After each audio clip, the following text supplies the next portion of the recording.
Today, Philippines, the truth is our priority.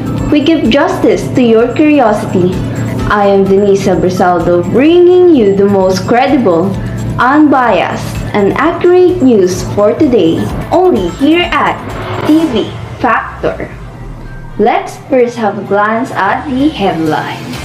Cultural factors affecting consumer behavior. One of these is the social factors. How that became possible. Personal characteristics of the consumers like age, lifestyle, and personality influences buyers' decision. Let's find out. 4 major psychological factors: motivation, perception, learning, and beliefs and attitudes have impact the consumer behavior. A theory of human motivation of Abraham Maslow's 1943 paper first introduced the Maslow's hierarchy of needs. Welcome back, viewers. Different level of factors such that cultural, social, personal, and psychological have impact to consumer purchases. But in reality, marketers cannot control such factors. However, it is necessary to pay attention and give considerations. Let's find out why, how, and what are these factors all about. First is the cultural factors. For further details, we have our reporter Early Cruz. Early? Salamat, Denise! Ito nga po pala si Early Cruz at andito po ako upang talakayin sa inyo kung ano ang cultural factors at kung ano ba ang pinagkaiba ng culture sa subculture. Cultural factors exert a broad and deep influence on customer behavior.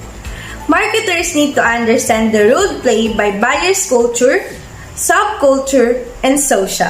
Cultural factors have a significant effect on individuals' buying decision. Every individual has different sets of habits, beliefs, and principles, which he or she develops from his family status and background. What they see from their childhood become their culture. Dumako naman tayo sa culture. Marahil ay pamilyar na kayo sa salitang ito, dahil isa ang Pilipinas sa may pinakamagandang kultura o culture. Ano nga ba ang culture? Culture is the most basic cause of a person wants and behavior. Human behavior is largely learned and it is also the set of basic values, perception, wants, and behaviors learned by a member of society from family and other important institutions. At ang panghuli naman ay ang subculture. Each culture contains smaller subculture or group of people with shared valued system based on common life experience and situation. Subculture includes nationalities, religions, racial groups, and geographic region. Tumako naman tayo kay Hazel Colantes at alamin pa natin kung ano pa ang ibang cultural factors na pwedeng makaapekto sa customer behavior. Muli, ito po si Early Cruz, nag-uulat. Thank you, Early Cruz. Ako naman si Hazel Colantes upang iulat ang total marketing strategy at ang social class. Tara na at samahan niyo ako. Ano nga ba ang total marketing strategy? Total marketing strategy is integrating ethnic themes and cross-cultural perspectives within a brand's mainstream marketing, appealing to consumer similarities across subcultural segments rather than differences. Many subcultures make up important market segments and marketers often design products and marketing programs tailored to their needs. Example of 4 such important subculture groups include Hispanics, African Americans, Asian Americans, and mature consumers. Ngayon, dumako naman tayo sa social class at alamin kung ano nga ba ito. Social class is relatively permanent and ordered divisions in a society whose members share similar values, interests, and behaviors. A social class is a group of people within society who possess the same socioeconomic status. It is a collection of individuals sharing similar economic circumstances. Social class also show distinct product and brand preferences in areas such as clothing, home, furnishing, leisure activity, and automobiles. Sa loob ng maraming taon, ang social class ng isang tao ay nakikita sa isang mahalagang determinant ng kanilang gawi sa pagbili. Gayunpaman, sa panahon ngayon, ito ay nakabatay sa taong kumikita ng pinakamalaki at ito ay maaring lalaki o babae. Ang hanap buhay ng tao, ito ay binibigyang pansin at nagiging batayan ng social classification. Maraming salamat. Thank you so much, Early and Hazel. Social factors possibly affect the consumer behavior. Let's find out how. Here is Maynard Kando to evaluate the following coverage. Maynard? Yes, Denise. A consumer's behavior is also influenced by social factors such as consumer's small group, social networks, family, and social rules and status. We have the definition of group, which refers to two or more people who interact to accomplish individual or mutual goals. In a membership group, the individual is currently a member of a titled group. Among the obvious group in this classification are fraternities and sororities, social clubs, social networking circles or groups, and etc. In contrast, a reference group includes individuals or groups that influence our opinions, beliefs, attitudes, and behaviors. These are often serve as our role models and inspiration. Marketers view reference group as important because they influence how consumers interpret information and make purchasing decisions. Reference groups influence the type of product you will purchase and which brand of product you choose. Reference group is divided into two types, the normative and comparative reference group. Normative reference group influence your norms, attitudes, and values through direct interactions. Examples of your normative reference group includes your parents, siblings, peers, teachers, associates, and friends. While comparative reference group is a group of individuals whom you compare yourself against and may strive to be like. Example includes heroes and celebrities like Taylor Swift. We also have the word of mouth, which can have a powerful impact on consumers' buying behavior. The personal words and recommendations of trusted friends, family, associates, and other consumer tend to be more credible than those coming from commercial sources such as advertisements or salespeople. It is also when a consumer interest is reflected in their everyday dialogue. For example, the Netflix. Use word of mouth to make Bing watching popular with its organic tagline, Netflix and Chill. The company promoted it in social media and became a huge success. Here is Kathleen for the continuation of our topic. This is Maynard Kando reporting. Yes, Maynard, opinion leader. A person within a reference group who, because of special skills, knowledge, personality, or other characteristics, exert social influence on others. Those who have the power to influence others and impact consumers, trends, or lifestyles choices are called opinion. Online social networks, online social communities, blogs, online social media, brand communities, and other online forums where people socialize or exchange information and opinions. Buzz marketing involves enlisting or even creating opinion leaders to serve as brand ambassadors who spread the word about a company's product. For example, using influencer or prompting through a forum's blogger also creates a buzz of product, because the influencer or blogger will explain the features of that product very clearly. Here is Victoria for the continuation.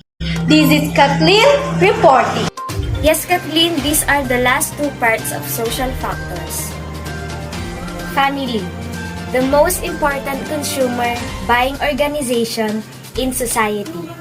and it has been researched extensively. If the family members purchase any product that they saw on each other, that's called influence. The more they influence each other to buy any products, the sales will increase. Roles and status. A person belongs to many groups, family, clubs, organizations, and online communities. The person's position in each group can be defined in terms of both role and status. A role consists of the activities people are expected to perform, according to the people around them.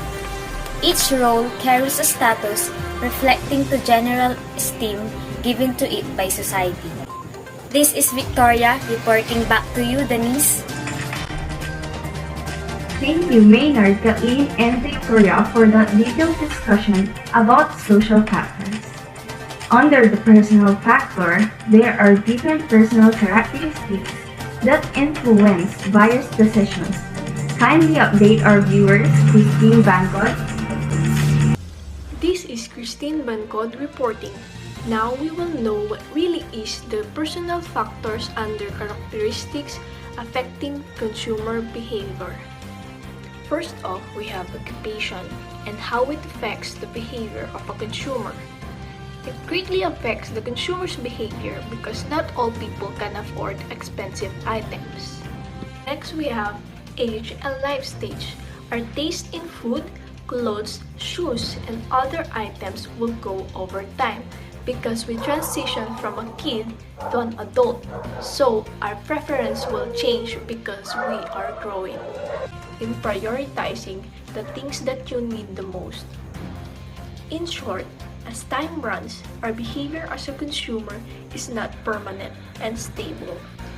We will not buy the same things that we bought in the past when we are now becoming an adult. So that's it in my part. What is yours, Mary? Hello guys, my name is Marian Abalos. My topic today is all about personal factors included economic situation and lifestyle. Economic situation. A person's economic situation will affect his or her store and product choices. Marketers watch trends in spending, personal income, savings, and interest rates. In today's more value-conscious times, most companies have taken steps to create more customer value by redesigning, repositioning, and repricing their products and services. For example, in recent years, upscale discounter Target has put more emphasis on the payless side of its spec more payless positioning promise. Similarly, in line with worldwide economic trends, smartphone makers who once offered only premium price phones are now offering lower price models for consumers both at home and in the worldwide emerging economies. Lifestyle is a person's pattern of living as expressed in his or her psychographics. It involves measuring consumer major AIO dimensions. A for activities include work, hobbies, shopping, sport, social events, included food, fashion, family, and recreation. While O is opinions include about themselves, social issues, business, and products. The lifestyle concept can help marketers understand changing consumer values and how they affect buyer behavior. Marketers look for lifestyle segments with needs that can be served through special products or marketing approaches. Such segments might be defined by anything from family characteristic or outdoor interest to the foods people eat. The last part of this factor is the personality and self-concept. Personality refers to the unique psychological characteristics that distinguish a person or a group. It can be useful in analyzing consumer behavior for certain product or brand choices. For those who doesn't know, brands also possess different personalities. This is called the brand personality. That means the specific mix of human traits that may be attributed. And according to this one researcher, the 5 brand traits are the sincerity, excitement, competence, sophistication, and ruggedness. Let's have an interview to the one of the customers here at the grocery store. Nay, ano pong basehan ninyo sa pagpili ng brand ng products na binibili nyo? Kasi kapag ako, pumipili ako ng brand ng product, tumitingin ba ako dun sa inilalabas na parang ugali ba? Alam mo na, syempre, pipiliin ko yung kapareho ko ng parang personality o di kaya yung pinagbibilhan ko ng product. Ito. Parang ito ba? Yung Chupa Chups candy? Makikita mo sa commercials nila para bang may excitement, ganon. Ito na yung pinili kong brand para sa mga anak ko. Alam mo naman ang mga bata, laging excited yan, kaya ganon. Chupa Chups candy. As we can see, customers look at the brand personality that serves as their basis in choosing a brand, especially if this personality matches their own. Next part will be the self-concept that is also known as self-image, which is related to the concept of personality. The idea is that people's possessions contribute to and reflect their identities. That is, we are what we consume.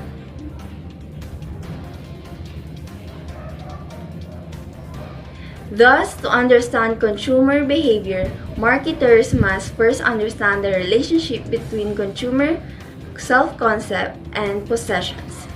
That will be all. I am Denise Abrasaldo, reporting. Thank you, reporters Christine, Mary, and Denise. This report really proved to us how these personal characteristics influence the buyer's decision.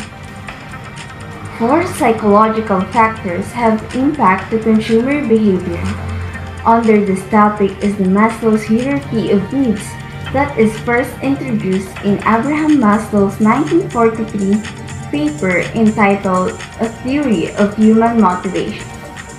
Let's have our reporter Jocelyn Dissonance for additional information. Jocelyn? Good day everyone and welcome to our daily news. Today we will be talking about the psychological factors that may help you to gain information and knowledge about how does it need to be studied. Before we proceed to the report, what is actually the psychological factors? It is simply a person's buying choices that are further influenced by 4 major psychological factors, which is the motivation, perception, learning, and beliefs and attitudes. Let us now hear the live report of Mr. Jolo Cadal about 2 psychological factors. Mr. Jolo Cadal, please come in. Maraming salamat sa iyo, Jocelyn Galarita Dizon. Ngayon, ating ibalita ang ikaunang psychological factors, ang motivation. Ano nga ba ang motivation? Paano ito nakaka-impluwensya sa person buying choices? Motivation. A person has many needs at any given time. A motive or drive need that is sufficiently pressing to direct the person to seek satisfaction of the need.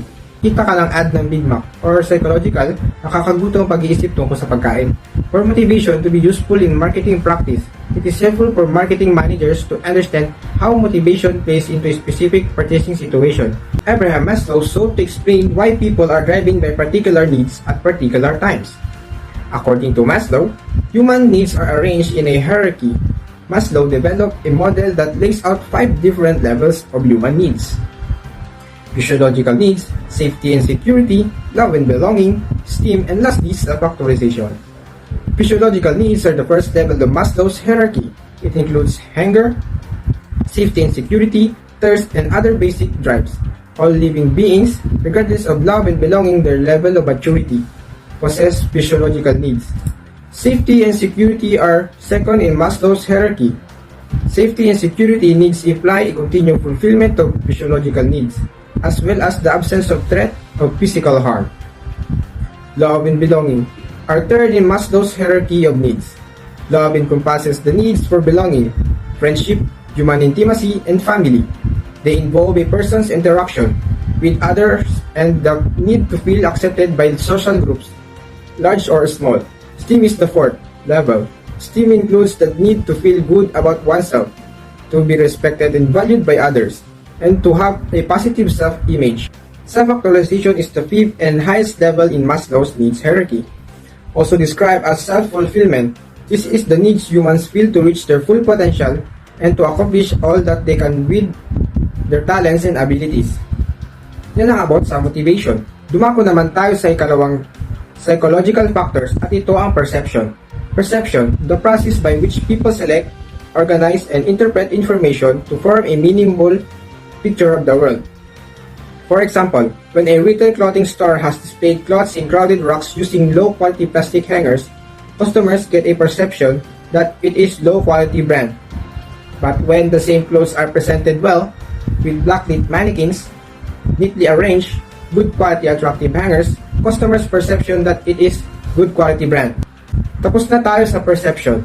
Ang sunod naman na psychological factors ay learning na ibabalita ni Jocelyn Galarita, Dison. Jocelyn, pasok! Thanks, Jolo. Now let us proceed to the next report. What is actually learning? It is changes in an individual's behavior arising from its experience or their capability to gather information about something. To drive is a strong internal stimulus that calls for an actions. It can be determined by the inner strength of a person to reach his or her goals, while the cues are the minor stimuli that can be determined when, where, and how the person responds to something. Finally, beliefs and attitudes. Perhaps we are all familiar with the term beliefs, which is a descriptive thought that a person holds about something or is based on a real knowledge, opinion, or faith. For examples, we have our own beliefs about our Filipino culture, as well as our various God beliefs, among other things. The attitudes refers to a person's consistently favorable or unfavorable evaluations, feelings, and tendencies toward an object or idea. The attitude can be determined by our own personal behavior and a person's way of thinking. That concludes our report. This is Jocelyn Dizon reporting. Thank you, Jocelyn and Jolo, for discussing us the topic about psychological factors. This will be all from our reporting. Thank you for watching. Once again, this is TV Factor News, bringing you the most credible, unbiased, and accurate news. I am Denise Abrasaldo, your news anchor for today. Hoping you all in a good condition, stay safe, and have a good day, everyone.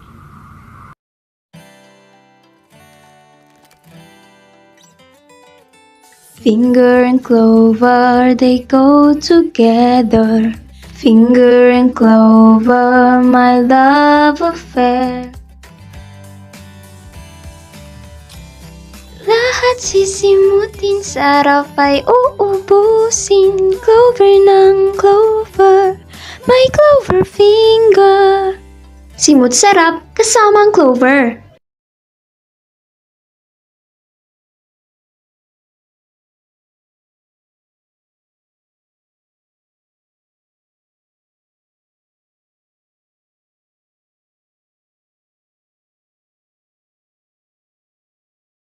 Good morning, class. Today we will discuss about types of buying decision behavior.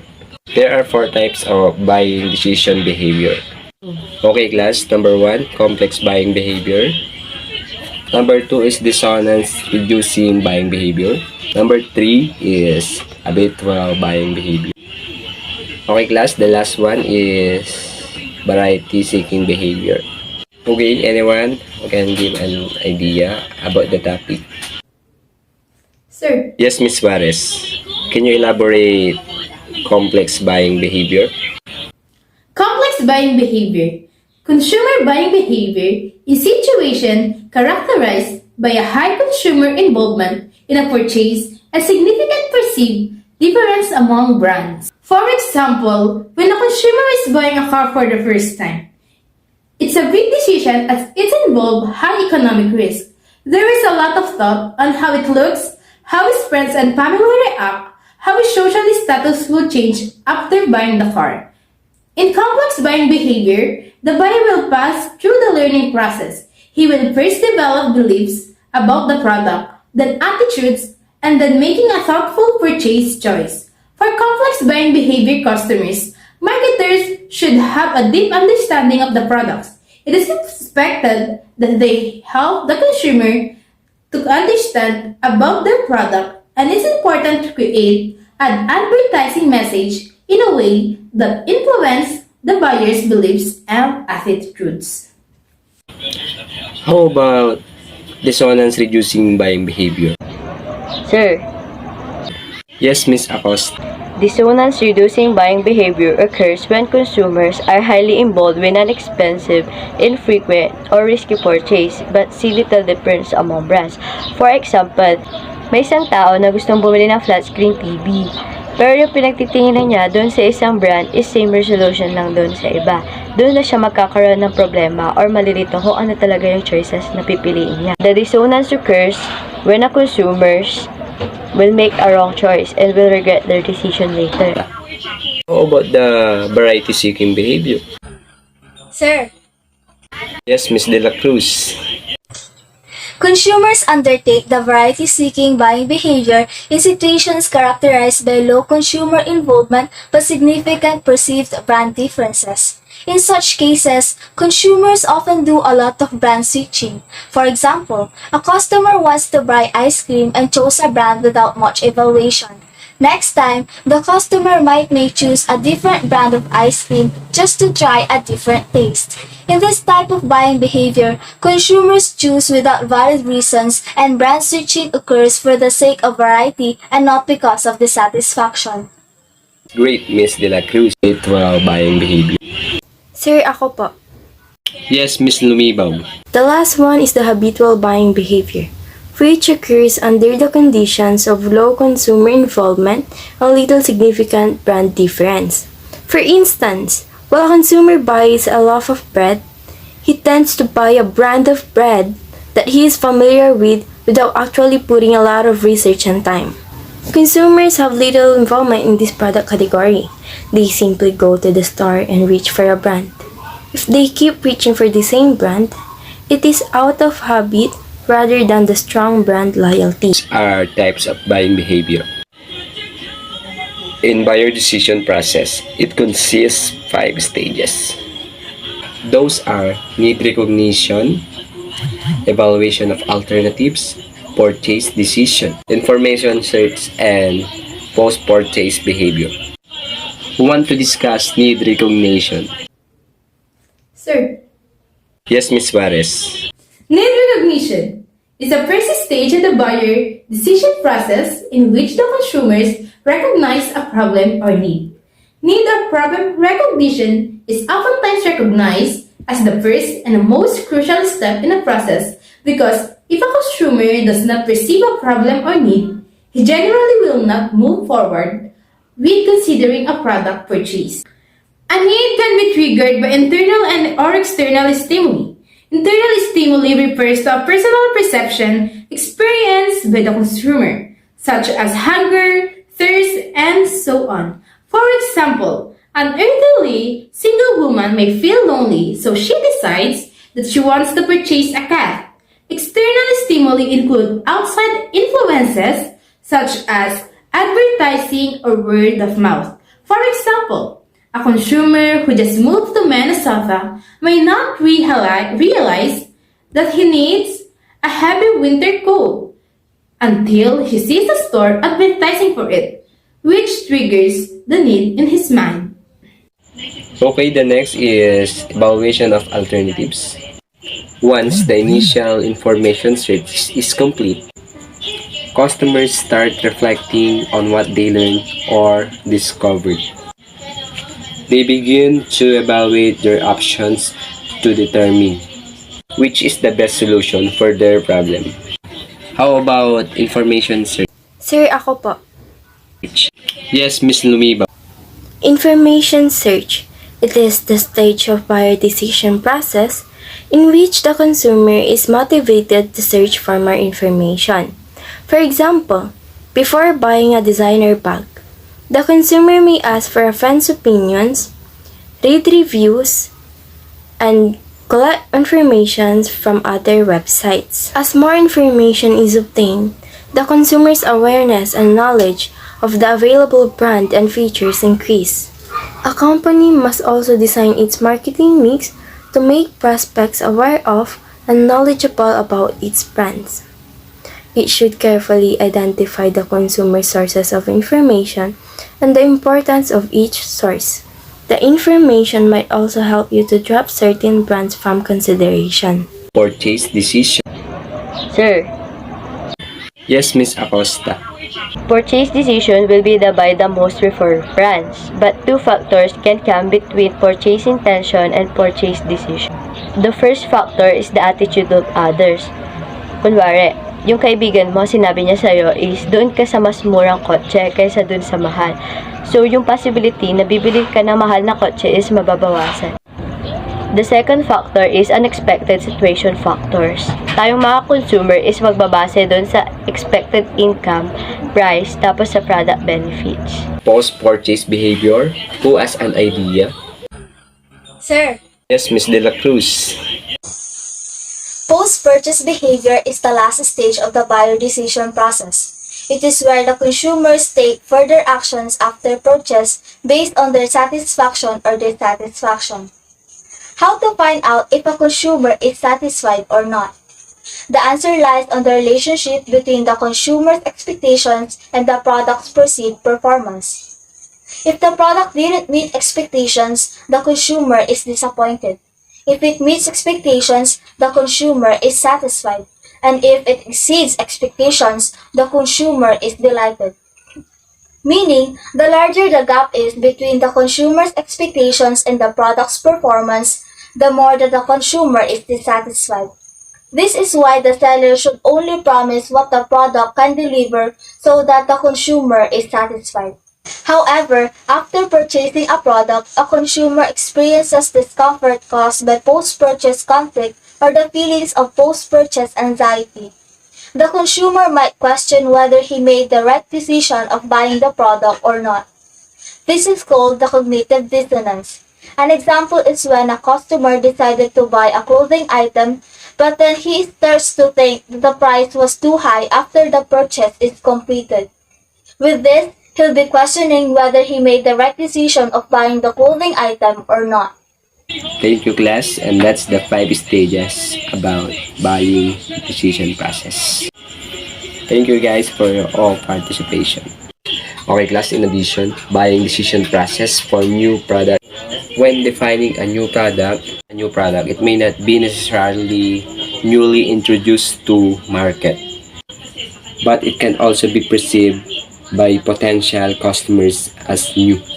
Okay, class, that's the topic for today. Any questions, clarification, or correction? Thank you everyone. See you tomorrow.